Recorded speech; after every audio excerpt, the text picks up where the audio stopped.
We provide hot meals and clothes and shoes and personal care products and counseling and crisis support to youth, just as a base level, 7 days a week kind of service. And our volumes have never been higher. And we will turn off that pipeline into homelessness. We will empty the youth shelters. We'll be done as a community. It is absolutely achievable.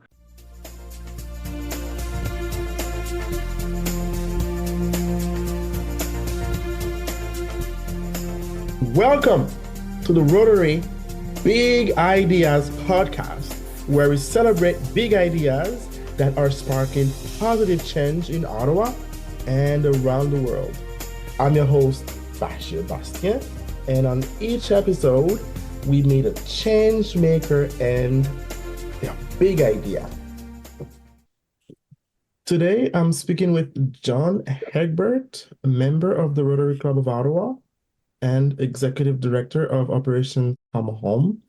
For those who don't know OCH, Operation Come Home assists youth experiencing homelessness to achieve their goals and avoid the experience of homelessness as an adult.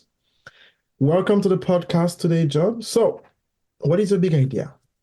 In short, I think we can solve homelessness in the private sector. So do you want to explore that big idea a little more? Number one, like right now, some people in the community talk very strongly, and I support it in some ways, the view that there just has to be more social or not-for-profit housing being built. And they say that the city of Ottawa or the province or the federal government needs to do more to invest in social housing that's built and operated by the government or by nonprofit organizations, wholly and fully. The challenges with social housing, I mean, there's a few, but I mean, number one, there's a huge capital outlay there. There's a big commitment to building and maintaining. There's a lot of support that needs to be in place staff-wise to make that happen. You're building a lot of infrastructure that needs to be funded and on a continuing and ongoing basis by whatever governments are coming down the line in the future, right? So it's just a generational debt kind of thing happening here where you're passing along all your costs to the next one. And so I think that they're not advocates that say that there should be more city or provincial or federal investment in social housing are correct. There should be.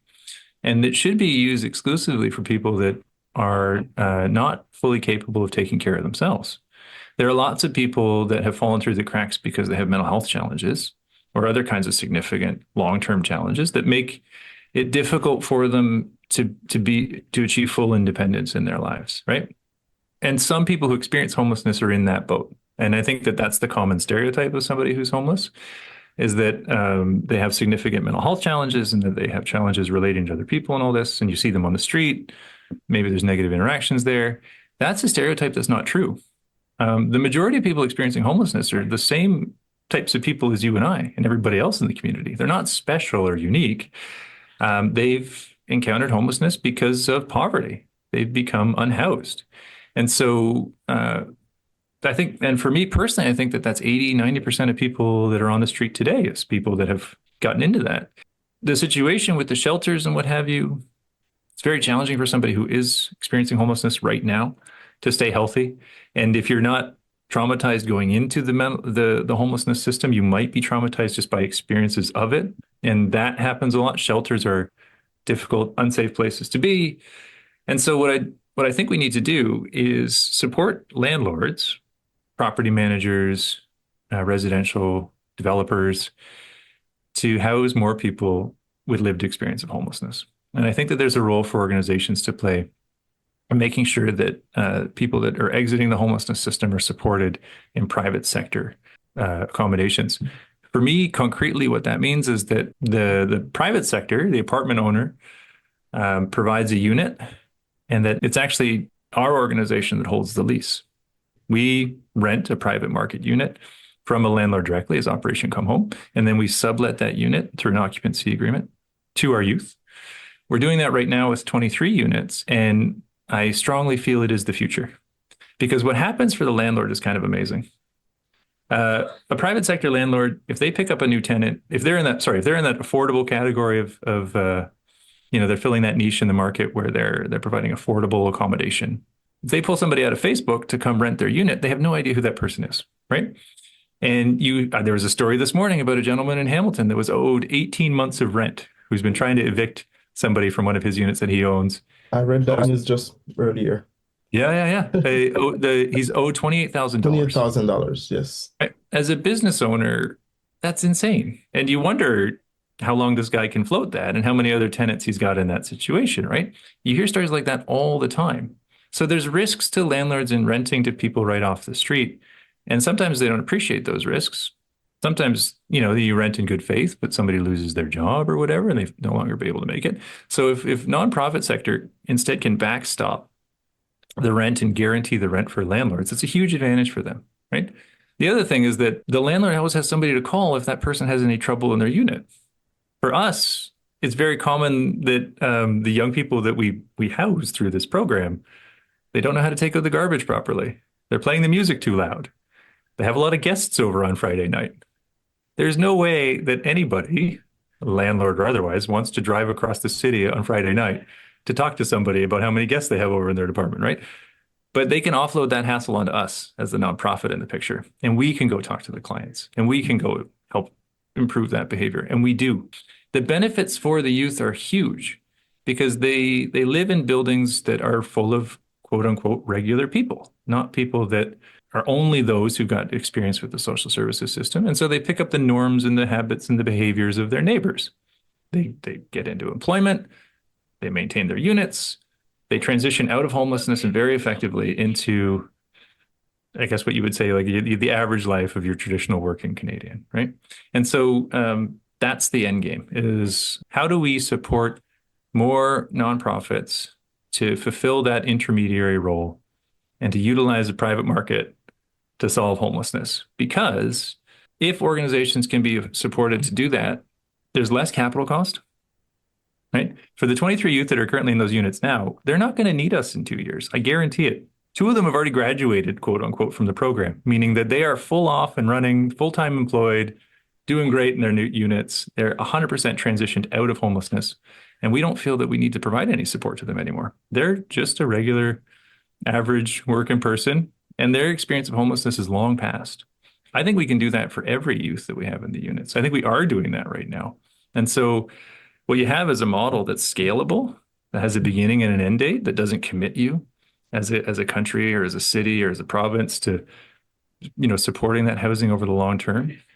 So I think that the private sector actually is the solution to homelessness. I think that we need to build better infrastructure for nonprofits to engage in this way with for-profit landlords and provide housing to young people. So you said some of your youth have full-time jobs, but they're still in the system. Are they reluctant to leave, or they just want, free Oh, meal, free lunch? yeah.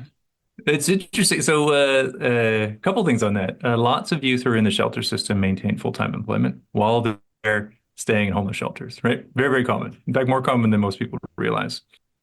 And our policy at Operation Come Home, which fits with what's called the Housing First methodology, is that we support them for 2 years after the date that they receive the keys to their new place, meaning we're in the picture for at least 2 years. And there's a lessening amount of support that's offered in most cases over the course of that 2 years. I mean, for us in the youth sector, if we find a new home for an 18-year-old, it's very, very likely they've never lived on their own before. It's very, very likely that they have no idea how to be a good apartment tenant. No one's ever taught them these things. They don't know what a lease is or what the terms are or what their responsibilities are under their lease. They need all that kind of mentorship that would normally be provided by a parent or a guardian. In a lot of cases, we end up fulfilling that role as Operation Come Home. I'm thinking as a nation, we are a rich nation, and you just mentioned earlier that there is an increase actually in youth homelessness. What's happening? Number one reason is family conflict. That's the biggest driver in terms of young people experiencing homelessness. Sometimes the conflict starts with economics, like the household is under significant financial pressure and it leads to arguments at home. It's not cheap to have a teenager at home, right? So if you're a really, really low income family, the teenager might get into conflict with their parents simply because of that. Sometimes they choose to leave because they don't want to be an economic burden on their family. And so they're like, don't worry, I'll go. You guys will be fine. Other times, their parents try to ask them to pay rent or some other things, leads to more conflict. So on the basis, like cost of living increases and whatever directly leads to homelessness because people lose their housing or they run into family conflict. Sometimes, like a lot of our youth come out of the child welfare system and foster care. Foster care parents do a great job. There's many, many foster care parents that do wonderful, amazing work with their youth. Not every young person has that experience in foster care. Most often they do, but there's a minority that have a negative experience with care and end up leaving. Uh, Sometimes people are kicked out of home because their parents don't agree with their lifestyle. Like if people are identifying as a different gender than what their parents expect them to be, Mm. or the parents don't agree with their sexuality. And then, apart from that, sometimes, which is most tragic, the young person might have significant mental health challenges that their family just doesn't know how to help them with. And so we get, I would say, maybe 5% of our youth who are just very, very unwell, right? There's a lot of different causes. There are some newcomers too. We get a significant number of refugees. We have a couple people from Ukraine coming to Operation Come Home right now, people from Syria, people from Sudan, people from Burundi, other places like that, Haiti, but not quite as many proportionally. So hearing those stories make me feel like you're doing an awesome job, but at the same time, my heart goes out to those people because I Yeah, for myself, sure. I was never a refugee myself, but I'm also a newcomer to Canada, and I can understand what they're going through. It's not easy. And that leads me to one more question. Are there any threats to OCH? For sure, there's all kinds of different challenges that we see coming on the horizon. I don't know if I would characterize them as threats, unless you're doing like one of those SWAT kind of things. That's what I'm thinking about. Yeah, yeah. I mean, there's policy changes that will impact this, and a lot of governments will want to rush ahead and do something because they see a growing issue. Concerning for me right now is the idea of involuntary treatment, that you commit somebody to care because yeah, against their will because they're experiencing an addiction or something and they're on the street, and shouldn't we just, lock them up or put them in a hospital or something if that's the case? I personally think that our governments should solve the issue of voluntary care before they look at involuntary. Like there isn't enough spaces for our youth that want to get into treatment. I've had to turn people away from our door here because they asked us to try and help them get a spot in the Mall 4 or in Dave Smith or other places to get treatment for their addiction. And oh, sorry, Mall 4 has only got 7 beds, so they just don't get treatment today. And those are young people that want it, that say, I have a problem, I need help, and then they're turned away. So I think that, there's the substance use and addiction aspect that needs a little bit of thinking. There's also, I mean, as Canadian society is changing, fewer and fewer people give to charity. That provides, I think, somewhere between 25 and 30% of our revenue is cash donations every year, and that's been decreasing, right? So it's tricky to try and make up the gap. We operate social enterprises as a way of helping kind of achieve program objectives without being reliant on fundraising. And we do that effectively, but that's also got its own level of challenges. So there's a revenue picture in there for us and for many other organizations. And then social attitudes. The sentiments about newcomers are changing, and there's some alarming things about deportation that we're hearing south of the border that I know they'll creep up north of the border again. Those beliefs are latent in Canada, and they're just looking for a more fuller expression. And I think it's such a shame. Canada is a wealthy place, so like we have space for these people, and we believe that we're poor when we're not. We're richer and better as a community when we do it together. Plus, I mean, one of the key drivers of economic growth is population growth. Canada can't afford to not have newcomers every year. They enrich our country quite literally and directly. Thank you. So I understand the threats would be policy change, maybe less donation, social attitude, just to summarize what you just said. Yeah, and that's why I believe in like the private sector approaches to homelessness. Landlords have, I believe, real strong economic incentives to work with me as the charity today and rent me units rather than the person they don't know off of the internet. And so I think that, they can get us back to a situation where we do create spaces for newcomers, where where we have enough capacity as the community to help all people experiencing homelessness, newcomers or foster care graduates or people that have experienced poverty or conflict in their past. Our goal by 2028 is to have 310 units that Operation Come Home rents and sublets to youth. If we can get to 310, we will have a place for every young person experiencing homelessness in Ottawa. Now, what's shocking about that, I mean, there's more than 15,000 apartments in our city. 310 is not a big number. And we will turn off that pipeline into homelessness, right? We will empty the youth shelters. We'll be done as a community. It is absolutely achievable. And I think that all the economic incentives are there for landlords to be involved. So it's just a matter of what we're doing right now. What we try to do is scatter those units throughout the community into genuinely community integrated settings and to do it at scale to solve an entire problem for an entire cohort of young people. And that's the solution. So I hope to be back here in 4 years and say that success, we're maintaining a program, not growing one, because we're solving a problem, not dealing with its continuing explosion. Actually, I was going to ask you for measure of success, and then somehow you've just answered my question. So, What's so great about that is like it's nice too, because when you go to members of council or when you go talk to partners or when I talk to apartment owners, it's like, no, I know exactly in a very measurable way where I want to go, right? Like, and I say but I mean we, like our yeah, entire team here at Operation Come Home. We know the direction we're pointed in, and now we're getting everybody to come along with us.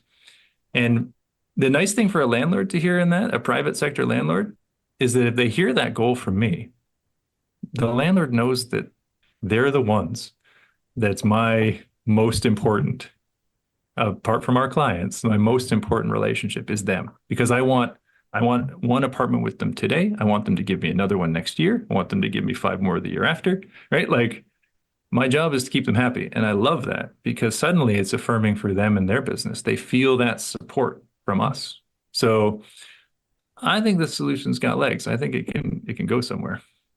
if a landlord is interested in helping, what would they need to do? Well, so we're always looking for new landlords who want to join the program. We're getting new ones joining every other month or so, which is great. We're scaling up. First thing they can do is go to housingworks.ca. So housingworks.ca is our website where we've got more information about the program, contact information, whatever. They can also reach me directly if they go to operationcomehome.ca. Operation Come Home is the mothership for Housing Works, which is the program. That's the website for the program that I'm talking about. And I'd be very happy to talk to anybody that wants to be involved. Every landlord that started with us with 1 unit has ended up giving us more units over time because they see the value here. We also got people working on new apartment buildings getting in touch with us because if you're a developer and you're building a building in some part of the city and you want to qualify for advantageous funding from CMHC in that nonprofit kind of category of funding that they have sometimes, or you're looking for just a straight up way to tell your investors in the project that you've already rented 10%, 15% of the units in your new building. If you want a partner that signs an agreement that says that, we would be very delighted to be that partner for an organization looking to build a new build. So yeah, housingworks.ca, or you can get in touch with me directly through Operation Come Home. That is incredible. Thank you so much for this enlightening conversation, John. It was a pleasure having you on this podcast. And like you said, you'll be back in 4 years telling us that you I'll have put it in. Yeah. 10 units in your portfolio. I hope Best of so. luck.